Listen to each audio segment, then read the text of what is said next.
สวัสดีครับขอต้อนรับสู่ Vlog ซีรีส์ใหม่ครับโดยซีรีส์นี้ผมจะพาทุกคนไปเที่ยวประเทศสหรัฐอเมริกาครับซึ่งทริปนี้ผมจะเที่ยวอเมริกาแบบ Coast to Coast ด้วยรถไฟเดินทางเริ่มต้นจากฝั่ง East Coast นิวยอร์กซิตี้ครับแล้วก็ขึ้นรถไฟ Amtrak ขบวน Cardinal แวะเที่ยวที่ชิคาโกอิลลินอยส์ครับแล้วก็เดินทางต่อด้วยรถไฟ Amtrak ขบวน Southwest Chief อีก2คืนไปสิ้นสุดที่ฝั่ง West Coast ที่ลอสแอนเจลิสแคลิฟอร์เนียครับสำหรับเอพิโซดแรกก็เริ่มต้นจากการเดินทางไปนิวยอร์กด้วยสายการบินเอเชียนาโดยผมจะไปเปลี่ยนเครื่องที่สนามบินอินชอนครับจะเป็นอย่างไรไปชมกันเลยครับมาถึงสนามบินสุวรรณภูมินะครับช่วงนี้ก็ใกล้เทศกาลสงกรานต์ก็เลยจะมีคนเดินทางค่อนข้างเยอะครับสำหรับแถวเช็คอินของอีโคโนมีก็ค่อนข้างยาวครับแต่ผมเช็คอินออนไลน์มาแล้วก็แค่มาดรอปกระเป๋าซึ่งเมื่อเช็คอินแล้วก็จะได้บอร์ดดิ้งพาสมา2ใบครับแล้วก็กระเป๋าก็จะเช็คทรูไปถึงสนามบินนิวยอร์กจอร์จ F Kennedy เลยครับอันนี้คือถ่ายผิดนะครับที่2330อันนี้ไม่ใช่ไฟล์ของผมนะครับไฟล์ของผมจะเป็น2355ครับเอเซนา OZ 742วันนี้อยู่ที่เกต E5 ครับไปต่อที่ Security Check กับตม.เลยครับซึ่งผมปกติก็จะใช้ผู้โดยสารขาออกประตู2นะครับ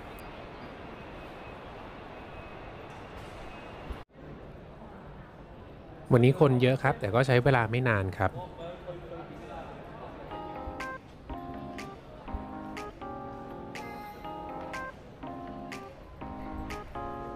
เข้ามาที่ฝั่งแอร์ไซด์แล้วก็จะเดินต่อไปหาอะไรทานที่ Miracle Lounge ครับตอนนี้ก็ประมาณ3 ทุ่มกว่าแล้วครับ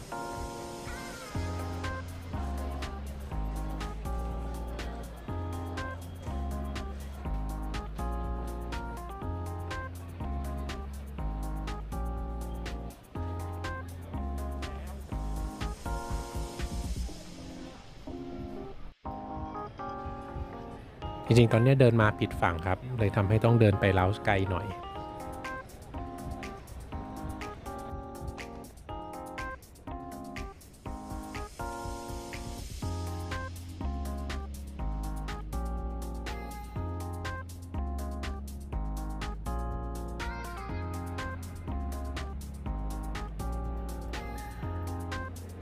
มาถึง Miracle Lounge แล้วครับสำหรับวันนี้ผมก็จะใช้สิทธิ์ของบัตร City Premier ครับ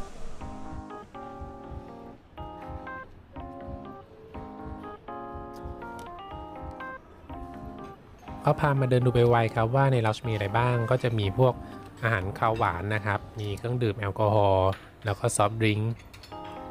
แล้วก็มีก๋วยเตี๋ยวข้าวมันไก่นะครับ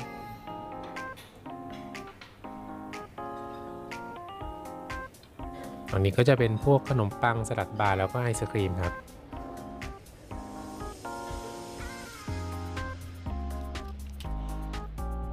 สำหรับอีกฝั่งหนึ่งก็จะมีที่นั่งเพิ่มเติมครับก็จะเป็นโซฟาแล้วก็มีโต๊ะนิดหน่อย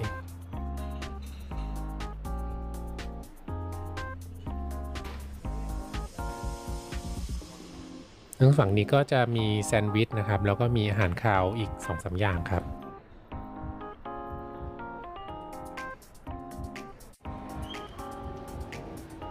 ก็ได้เวลาบอร์ดดิ้งแล้วก็เดินไปที่เกตเลยครับ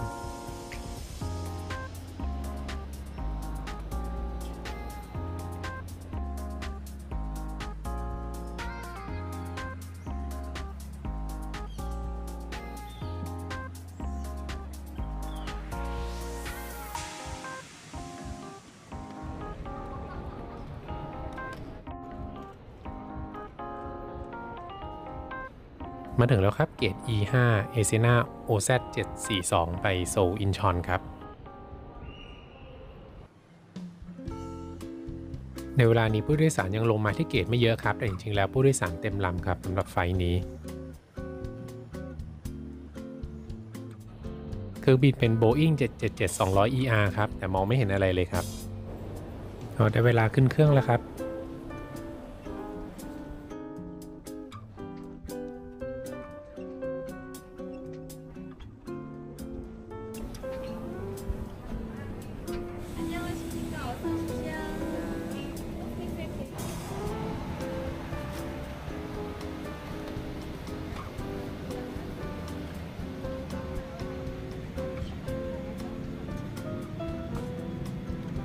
ส ำหรับไฟล์นี้ผมนั่งริมทางเดินครับถึงแล้วครับที่นั่งของผมถึงแม้เครื่องจะค่อนข้างเก่าครับแต่หน้าจอก็เป็นแบบใหม่มาดูกันครับว่า Entertainment System ของ Asina มีอะไรบ้างครับจะใช้ชื่อว่า OZ Enter ครับหนังในโหมดฮอลลีวูดมีเยอะครับก็ส่วนใหญ่ก็จะเป็นหนังค่อนข้างใหม่ครับ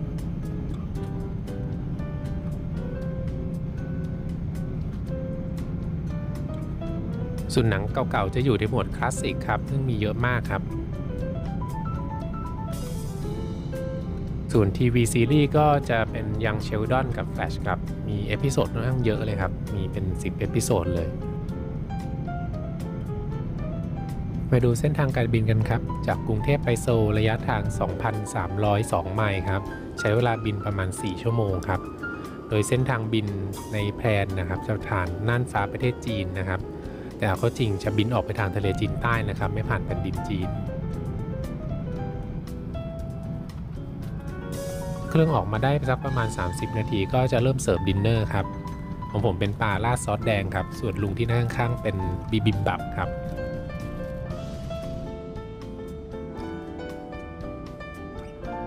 ห้องน้ำก็สะอาดใช้ได้ครับ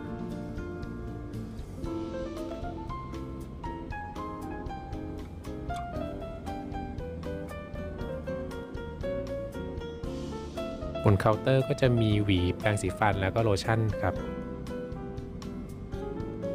เวลาเช้าแล้วก็ใกล้ถึงอินชอนแล้วครับซึ่งเที่ยวบินนี้จะถึงอินชอนเวลา 6:55 ครับกำลังเดินออกจากเครื่องแล้วครับไฟล์วันนี้ถึงตรงเวลาครับ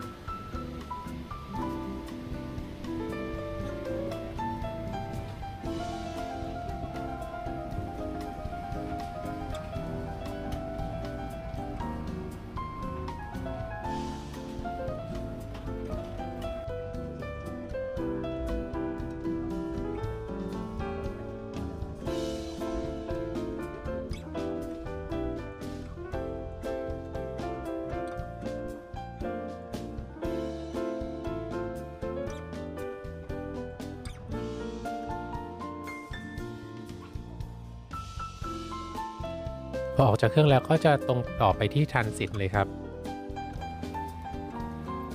โชคดีมากเลยครับที่ออกมาจากเครื่องแล้วก็เจอช่องทรานสเฟอร์เลยก็ตามป้ายไปได้เลยครับใน Transfer Area ก็จะมีการตรวจสัมภาระ Carry On ซึ่งก็จะมีเจ้าหน้าที่ตรวจ Boarding Pass กับ Passport ที่จุดนี้ด้วยนะครับก็ต้องเตรียมเอาไว้ด้วย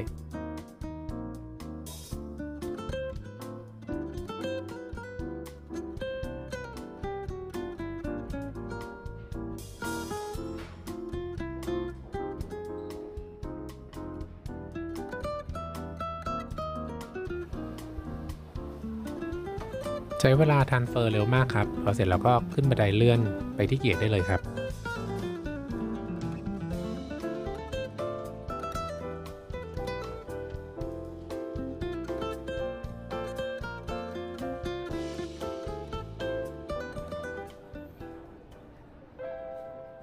นี่ก็เป็นครั้งแรกของผมครับที่ใช้บริการสนามบินอินชอนครับซึ่งผมยังไม่เคยมาเที่ยวประเทศเกาหลีเลยนะครับสำหรับผมสนามบินอินชอนก็ค่อนข้างสะอาดแล้วก็โอโถมากเลยครับ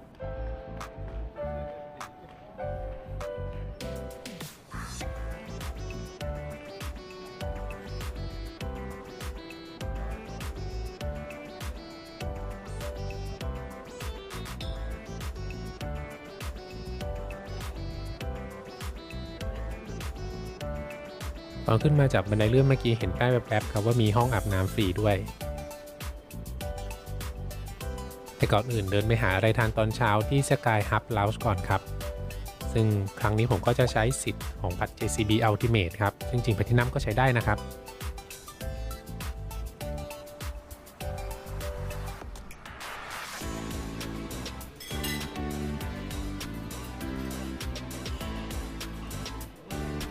ไปดูรายอาหารกันครับซึ่งก็จะมีเครื่องดื่มอาหารข้าวหวานแล้วก็เบเกอรี่ทั่วไปเหมือนกับร้านอื่นๆนะครับ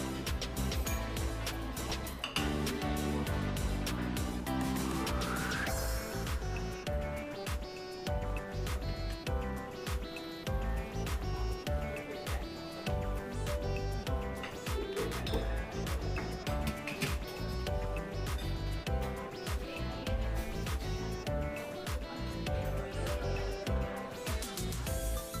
ทานข้าวเสร็จแล้วเวลายังเหลือก็ไปอาบน้ำต่อเลยครับ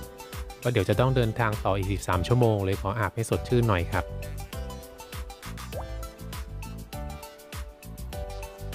ห้องอาบน้ำเป็นแบบบริการตัวเองครับแล้วก็ไม่มีผ้าขนหนูให้นะครับต้องเตรียมเองหรือไม่ก็ต้องใช้เปเปอร์ทาวล์ที่อยู่ในห้องน้ำเช็ดน้ำแทนนะครับแต่ก็สะอาดมากครับแล้วก็มีการทำความสะอาดไปรอบๆมีสบู่แชมพูนะครับแล้วก็ไดร์เป่าผมให้ครับ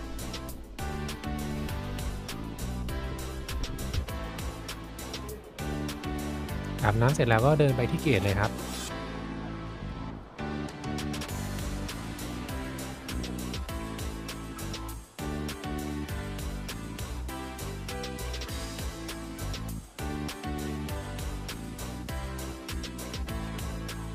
เอเซนาไฟล์ OZ 222ไปนิวยอร์กออกเวลา 9:50 ครับวันนี้ออกที่เกต 15 โดยจะไปถึงสนามบิน JFK เวลา 10:40 ครับมาถึงเกต 15 แล้วครับแต่ก็อีกสักพักหนึ่งถึงจะเริ่มบอร์ดดิ้งก็เลยเดี๋ยวจะพาไปดูเครื่องบินก่อนครับที่นั่งก็ค่อนข้างโอโถงครับเป็นแบบโอเพนเกตคือทุกเกตก็อยู่ในแอเรียเดียวกันนะครับ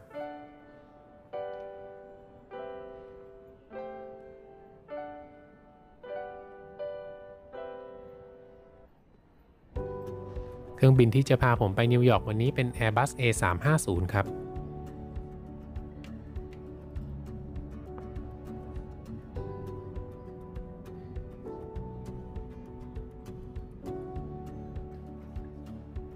ได้เวลาบอร์ดดิ้งแล้วครับ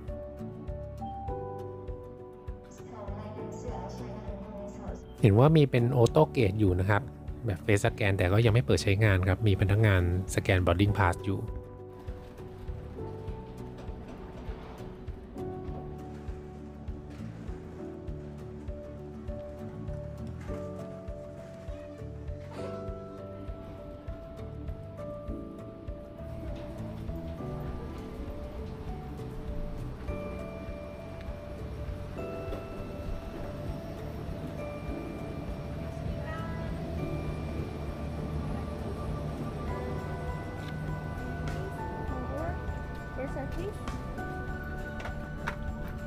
ถึงที่นั่งของผมแล้วครับซึ่งปกติผมก็จะเลือกที่นั่งแบบริมทางเดินเพราะก็จะไปเข้าห้องน้ำสะดวกหน่อยจะเห็นว่าเล็กรูมค่อนข้างกว้างครับผมนี่สามารถนั่งไขว่ห้างได้เลยครับซึ่งไฟนี้ผมก็โชคดีครับที่ไม่มีคนนั่งตรงกลางเลยนั่งได้สบายๆเลยสำหรับไฟทางไกลก็จะมีกระเป๋า Amenity Kit แจกด้วยครับซึ่งก็จะมีแค่แปรงสีฟันกับรองเท้าแตะโชคดีที่เอาผ้าปิดตาไปเองครับ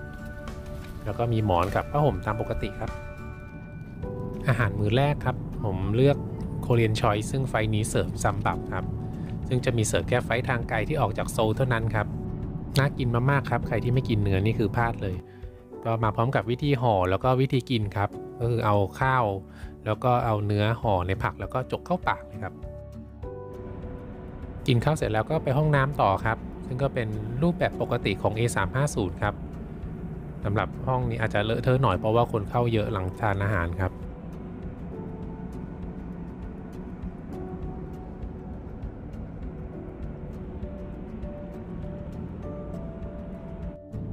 ผ่านไปครึ่งทางก็จะมีเสิร์ฟของว่างเป็นชิคเก้นบริโต้ร้อนๆครับ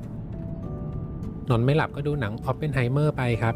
สรุปหลับได้เพราะหนังเพราะว่าบทพูดเยอะเกินครับก็ติดตามวีล็อกของที่ผมไว้นะครับจะมีบางที่ที่เกี่ยวกับหนังออปเพนไฮเมอร์ด้วยใกล้จะถึงนิวยอร์กก็จะมีเสิร์ฟอาหารเช้าครับผมเลือกเป็นข้าวผัดกุ้งครับทุกไฟลท์ของเอเซนาก่อนเครื่องลงก็จะมีวิดีโอสาธิตวิธียืดเส้นยืดสายครับเดินทางมาถึงสนามบินนิวยอร์ก JFK แล้วครับวันนี้มาถึงก่อนเวลา10 นาทีครับ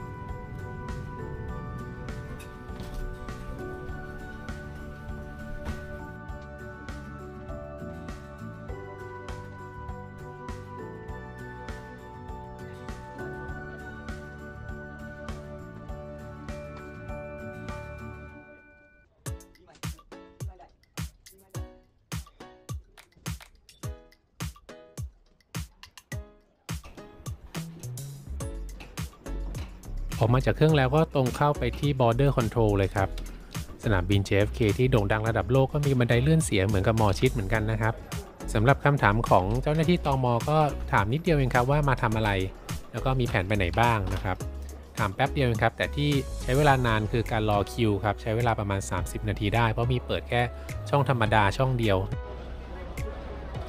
ถึงแม้จะใช้เวลาที่ตม.นานมากแต่กระเป๋าก็ยังไม่มาครับต้องรออีกแป๊บหนึ่ง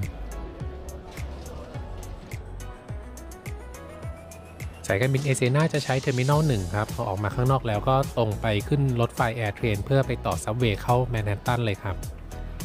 ก็ขึ้นบันไดเลื่อนไป2ชั้นครับผ่านชั้น Departure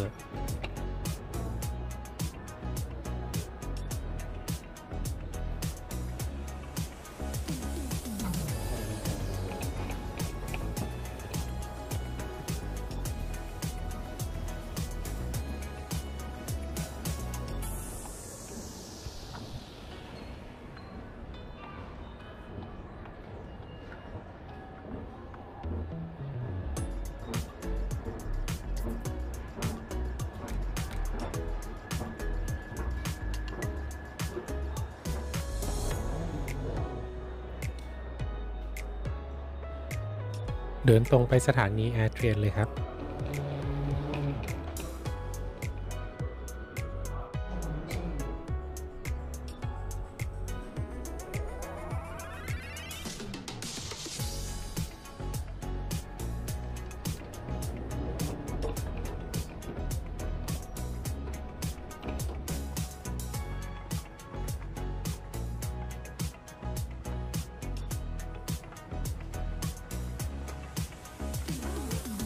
สามารถขึ้นรถไฟแอร์เทรนได้เลยครับโดยที่ยังไม่ต้องซื้อตั๋วซึ่งจะต้องไปจ่ายตอนขาออกที่สถานีปลายทางคือสถานีจาเมกาหรือสถานีฮอลวอร์ดบีชครับ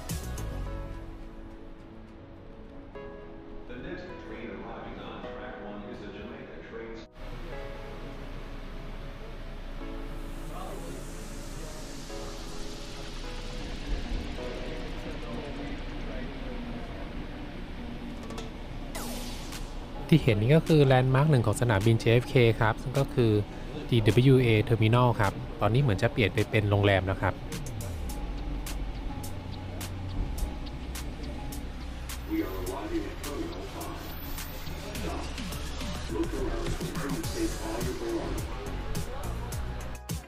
ก่อนออกจากสถานีแอร์เทรนก็ต้องไปซื้อตั๋วครับหรือก็สามารถใช้ contactless card แต่ออกได้เลยครับเดินต่อไปที่สถานีซับเวย์เลยครับซึ่งการเดินทางเข้าแมนฮัตตันจากสถานีจาเมกามี2ทางคือซับเวย์ครับราคา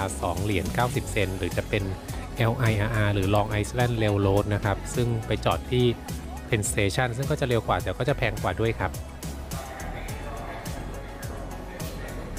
ทางซ้ายนี้ก็คือทางเข้าชานชาลาของ Long Island Railroad นะครับส่วนซับเวย์เดินตรงต่อไปครับ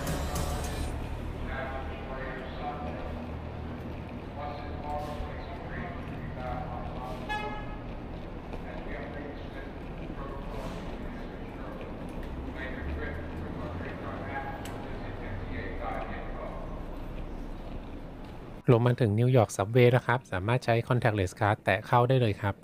ถึงแม้จะมีคนแอบเข้าประตูคนพิการโดยไม่จ่ายค่าโดยสารเยอะมากครับแต่ก็อย่าเอาอย่างเลยครับ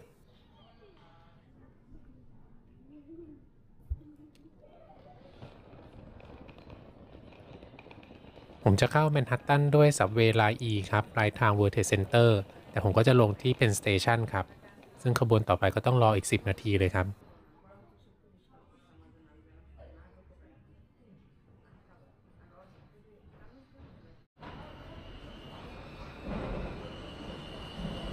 ซับเวย์ไลน์ E มาแล้วครับ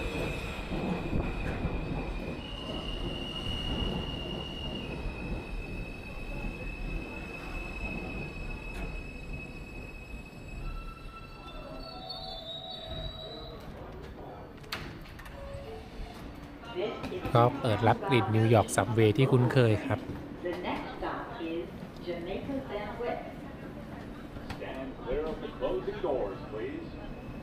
ระหว่างทางคนขับรถก็ประกาศว่าจะต้องไปเปลี่ยนขบวนที่สถานี 42nd Street ครับต้องคอยอ่านป้ายดีๆครับนิวยอร์กซับเวย์จะมีการปรับปรุงจะเป็นระยะอาจจะต้องมีการเปลี่ยนชานชาลาบ้าง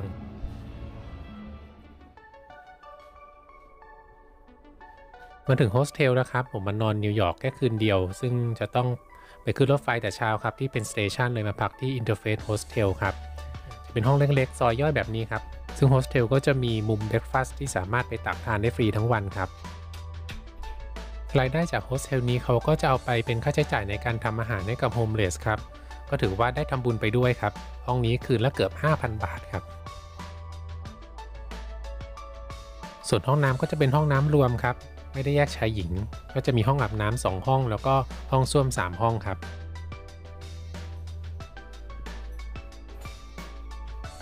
ขอบคุณที่รับชมเอพิโซดแรกของทริปนี้ครับเอพิโซดต่อไปผมจะพาไปเที่ยวในนิวยอร์กแบบ1วันแบบที่ไม่ต้องเสียเงินครับผมก็ขอฝากให้กด subscribe เพื่อติดตามเอพิโซดแล้วก็ซีรีส์ของผมต่อๆไปด้วยนะครับขอบคุณครับ